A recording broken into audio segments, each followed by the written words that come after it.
ಇನ್ನು ನೈಸ್ ರಸ್ತೆ ಟೋಲ್ ವಿಚಾರವಾಗಿ ಬರೋದಾದ್ರೆ ಬಹಳಷ್ಟು ರಾಜಕೀಯ ನಡೀತಾ ಇದೆ. ಯಾರು ಟೋಲ್ ಕಟ್ಟಬೇಡಿ ಅಂತ ಕುಮಾರಸ್ವಾಮಿ ಮೇಲಿನ ಮೇಲೆ ಮತ್ತೆ ಕರೆ ಕೊಡ್ತಾ ಇದ್ದಾರೆ. ಆದರೆ ನೈಸ್ ರಸ್ತೆ ಜನಕನೇ ದೇವೇಗೌಡರು ಅಂತ ಸಿಎಂ ಡಿ.ಕೆ. ಶಿವಕುಮಾರ್ ಪ್ರತ್ಯಾರೋಪ ಮಾಡ್ತಿದ್ದಾರೆ. ಇದೀಗ ಕುಮಾರಸ್ವಾಮಿ ಡಿ.ಕೆ. ಸುರೇಶ್ ನಡುವೆ ವಾಕ್ ಸಮರ ಜೋರಾಗ್ತಾ ಇದೆ. ಮತ್ತೊಂದು ಕಡೆ ಆರ್ ಅಶೋಕ್ ಕೂಡ ಕುಮಾರಸ್ವಾಮಿ ಅವರ ಬೆನ್ನಿಗೆ ನಿಲ್ತಾ ಇದ್ದು ಯಾರು ಕೂಡ ಟೋಲ್ ಕಟ್ಟಕ್ಕೆ ಹೋಗ್ಬಿಡಿ ಅಂತ ಹೇಳ್ತಿದ್ದಾರೆ.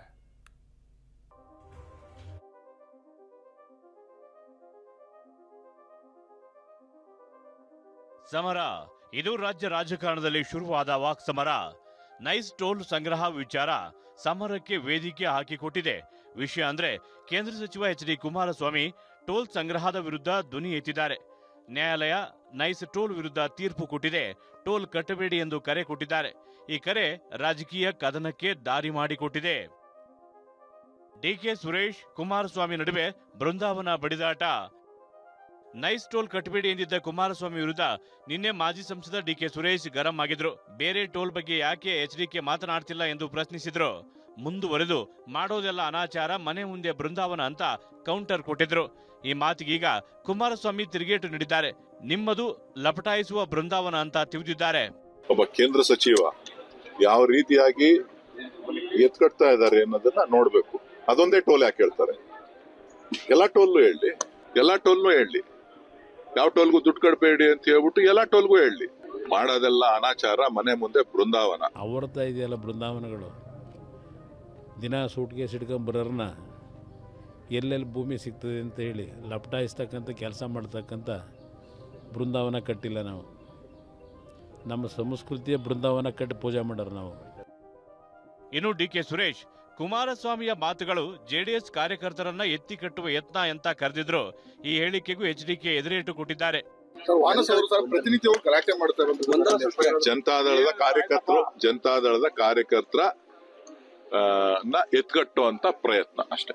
ಟೌನ್ಶಿಪ್ ವಿಚಾರದಲ್ಲೂ ಕೂಡ ಸರ್ ಅದೇ ವಿಚಾರಗಳನ್ನ ಇದು ರಾಜಕೀಯ ಪ್ರೇರಿತ ನಾಟಕ ನಡೀತಾ ಇದೆ ಹೊರತು ಬೇರೇನೂ ಅಲ್ಲ.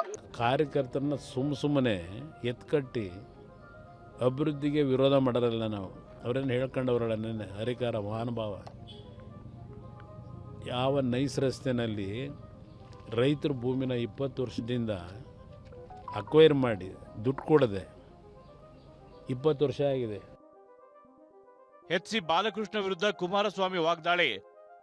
ಮತ್ತೊಂದು ಕಡೆ ಸಚಿವ ಎಚ್.ಸಿ. ಬಾಲಕೃಷ್ಣ ಕೂಡ ಕುಮಾರಸ್ವಾಮಿ ವಿರುದ್ಧ ವಾಗ್ಬಾಣ ಬಿಟ್ಟಿದ್ರು. ಅಷ್ಟೊಂದು ಕಾಳಜಿದ್ರೆ ಟೋಲ್ ಕಟ್ಟದಿರಲು ಕೇಂದ್ರದಿಂದಲೇ ಆದೇಶ ಮಾಡಿಸಲಿ ಎಂದು ಆಗ್ರಹಿಸಿದ್ರು. ಇದಕ್ಕೆ ಪ್ರತಿಕ್ರಿಯಿಸಿದ ಎಚ್.ಡಿ.ಕೆ ನಿಮಗೇನಾದ್ರೂ ಓದೋಕೆ ಬರುತ್ತಾ ಅಂತ ಪ್ರಶ್ನಿಸಿದ್ದಾರೆ. ಅಲ್ಲಿಂದ ಅದು ಆದೇಶ ಮಾಡಿಸ್ಲಿಕ್ಕೆ ಕೇಂದ್ರದಿಂದ ಆದೇಶ ಮಾಡಿಸ್ಲಿ, ಈ ತರ ಆಗಿದೆ ಇದನ್ನು ಸ್ಟಾಪ್ ಮಾಡಿ ಆದೇಶ ಮಾಡಿಸ್ಲಿ. ಅದ್ಬಿಟ್ಟು ಒಂಥರ ಆದಿಲಿ ಬೀದಿಲಿ ಬೇರೆಯವ್ರೇನೋ ಮಾಡ್ತಾರಲ್ಲ ಆ ತರ ಬಿಹೇವಿಯರ್ನ ದಯಮಾಡಿ ಬಿಡ್ಬೇಕು ಅಂತ ಮನವಿ ಮಾಡ್ತಾರೆ. ಇಲ್ಲಿ ಹೇಳ್ತಾನೆ, ಇಲ್ಲಿ ಈಗೇನೋ ಶಾಸಕ ಅವನಲ್ಲ ಮಂತ್ರಿ ಮಾಡ್ಬಿಟ್ಟವ್ರೆ. ಇದಂತೂ ಕುಮಾರಸ್ವಾಮಿ ಹೋಗಿ ಕೇಂದ್ರ ಸರ್ಕಾರದ ಮುಂದೆ ಅರ್ಜಿ ಕೊಟ್ಬಿಟ್ಟು ಟೋಲ್ ನಿಲ್ಲಿಸ್ಬೇಕಂತೆ. ಏನಾದರೂ ಗೊತ್ತಿದೆಯಾ? ಓದ್ತಾರ? ಸಬ್ಜೆಕ್ಟ್ ಗೊತ್ತಿದೆಯಾ? ಆ ರಸ್ತೆ ಕರ್ನಾಟಕ ರಾಜ್ಯ ಸರ್ಕಾರಕ್ಕೆ ಸೇರಿರ್ತಕ್ಕಂಥ ರಸ್ತೆ. ಅದು ನ್ಯಾಷನಲ್ ಹೈವೇಗೆ ಸೇರಿರೋ ರಸ್ತೆ ಅಲ್ಲ ಅದು. ಇಲ್ಲಿ ಆ ಟೋಲ್ನ ಇಲ್ಲಿವರೆಗೆ ಕಲೆಕ್ಟ್ ಮಾಡಿರೋದೇ ದೊಡ್ಡ ಅಕ್ರಮ.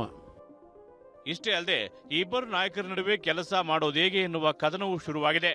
ಕೇಂದ್ರದಲ್ಲಿ ಅವ್ರದೇ ಆದಂತ ಜವಾಬ್ದಾರಿ ಇದೆ. ಅಲ್ಲಿ ಕೇಂದ್ರದಲ್ಲಿ ಕೆಲಸ ಮಾಡ್ರಿ ಅಂತ ಕಳಿಸಿದ್ರೆ ಹೋಗಿ ಬಂದು ಅದೇನೋ ಗಾದೆ ಹೇಳ್ತಾರಲ್ಲ ನಮ್ಮ ಕಡೆ, ಹಂಗೆ ಬೆಳಿಗ್ಗೆ ಬಂದು ಇಲ್ಲಿ ಕೂಗುತ್ತಲ್ರಿ ಬಿಡುದಿಲ್ರಿ, ನಾವು ಮಂತ್ರಿ ಮಾಡಿರೋದವ್ರನ್ನ ಕೇಂದ್ರದಲ್ಲಿ ಕೆಲಸ ಮಾಡ್ಲಿ ಅಂತ. ಕೇಂದ್ರದಲ್ಲಿ ಕೆಲಸ ಹೇಗೆ ಮಾಡಬೇಕು ಅನ್ನೋದು ಇವರಿಂದ ಕಲಿಬೇಕಾಗಿಲ್ಲ. ನಾನು ಏನು ಮಾಡಬೇಕು ಅನ್ನೋದು ಕಲ್ತಿದ್ದೀನಿ. ಇಡೀ ದೇಶದಲ್ಲಿ ಮಾತಾಡ್ತಾರೆ ಕುಮಾರಸ್ವಾಮಿ ಏನು ಮಾಡವನಿ ಅಂತ ಹೇಳಿ. ಅಲ್ಲಿ ಹೋಗಿ ಆಂಧ್ರದಲ್ಲಿ ಕೇಳಿ, ವಿಶಾಖಪಟ್ಟಣದಲ್ಲಿ ಕುಮಾರಸ್ವಾಮಿ ಕಟ್ಔಟ್ರಿಗೆ ಹಾಲು ಹಾಕ್ತಾರೆ, ಅಭಿಷೇಕ ಮಾಡ್ತಾರೆ. ಇದು ಮಾಡಿರೋ ಕುಮಾರಸ್ವಾಮಿ ಕೆಲಸ ನಿನ್ನಿಂದ ಕಲ್ತ್ಕೋಬೇಕಪ್ಪ. ಬಾಲಕೃಷ್ಣ ಕುಮಾರಸ್ವಾಮಿ ಮಧ್ಯೆ ಹೊಟ್ಟೆ ಉರಿ ಹಣಾಹಣಿ. ಎಚ್.ಡಿ. ಕುಮಾರಸ್ವಾಮಿಯ ಒಟ್ಟಾರೆ ಟೀಕೆಗಳ ಬಗ್ಗೆ ಎಚ್.ಸಿ. ಬಾಲಕೃಷ್ಣ ತೀಕ್ಷ್ಣವಾಗಿ ಪ್ರತಿಕ್ರಿಯಿಸಿದ್ರು. ಸಿಎಂ ಡಿ.ಕೆ.ನ ನೋಡಿದ್ರೆ ಅವರಿಗೆ ಹೊಟ್ಟೆ ತೊಳೆಸುತ್ತೆ ಅಂತ ಲೇವಡಿ ಮಾಡಿದ್ರು. ಆದ್ರೆ ಕುಮಾರಸ್ವಾಮಿ ಮಾತ್ರ ನಾನು ಧ್ವನಿ ಎತ್ತಿದ್ರೆ ನಿಮಗೆ ಹೊಟ್ಟೆ ನೋವು ಅಂತ ತಿರುಮಂತ್ರ ಹಾಕಿದ್ದಾರೆ. ಅವ್ರಿಗೆ ಏನ್ ಕಾಣಿಸ್ತಾ ಇದೆ, ಮುಖ್ಯಮಂತ್ರಿಗಳಿಗೆ ಕೆಟ್ಟ ಹೆಸರು ಬರ್ಬೇಕು. ಅವ್ರ ಮನಸ್ಸಲ್ಲಿರ್ತಕ್ಕಂಥ ಉದ್ದೇಶನೇ ಅದು. ಹೊಟ್ಟೆ ಒಳಗಡೆ ತೊಳಸ್ತದೆ ಅವ್ರಿಗೆ. ಅವ್ರನ್ನ ಡಿ.ಕೆ. ಶಿವಕುಮಾರ್ ಅವ್ರನ್ನ ನೋಡಿದ ತಕ್ಷಣ ಹೊಟ್ಟೆ ಒಳಗೆ ತೊಳಸಕ್ ಶುರು ಆಗ್ಬಿಡುತ್ತೆ. ಅದಕ್ಕೋಸ್ಕರ ಹಿಂಗೆಲ್ಲ ಮಾತಾಡ್ತಾರೆ ಅಷ್ಟೇ. ಅಕ್ರಮಗಳು ನಡೆದಂಥ ಸಂದರ್ಭದಲ್ಲಿ ಯಾರ್ಯಾರು ಯಾವ್ಯಾವ ಥರ ನಡ್ಕೊಂಡಿದ್ದೀರಿ, ಯಾರ್ಯಾರು ಯಾವ್ಯಾವ ರೀತಿಯಲ್ಲಿ ಅವಕ್ಕೆಲ್ಲ ಬೆಂಬಲ ಕೊಟ್ಟಿದ್ದೀರಿ. ಇವತ್ತು ನಾನು ಧ್ವನಿ ಎತ್ತಿದ್ರೆ ನಿಮ್ಗೆ ಹೊಟ್ಟೆ ನೋವು ಬಂದ್ರೆ ನಾನೇನು ಮಾಡಲಿ? ಈ ನಡುವೆ ವಿಪಕ್ಷ ನಾಯಕ ಆರ್ ಅಶೋಕ್ ಕೇಂದ್ರ ಸಚಿವ ಕುಮಾರಸ್ವಾಮಿ ಬೆನ್ನಿಗೆ ನಿಂತಿದ್ದಾರೆ. ಟೋಲ್ ಕಟ್ಟಬೇಡಿ ಎಂದ ಮಾತನ್ನೇ ಪುನರುಚ್ಚರಿಸಿದ್ದಾರೆ. ವಿನಂತಿ ಮಾಡ್ತೀನಿ, ದಯವಿಟ್ಟು ಈಗಾಗಲೇ ಹೈಕೋರ್ಟ್ ಅದನ್ನ ಫ್ರಾಡ್ ಅಂತ ಹೇಳಿರೋದ್ರಿಂದ ಫ್ರಾಡ್ಗಳಿಗೆ ದುಡ್ಡು ಕಲೆಕ್ಟ್ ಮಾಡುವಂತ ಅಧಿಕಾರ ಇಲ್ಲ, ಕೋರ್ಟ್ ಹೇಳಿರೋದ್ರಿಂದ.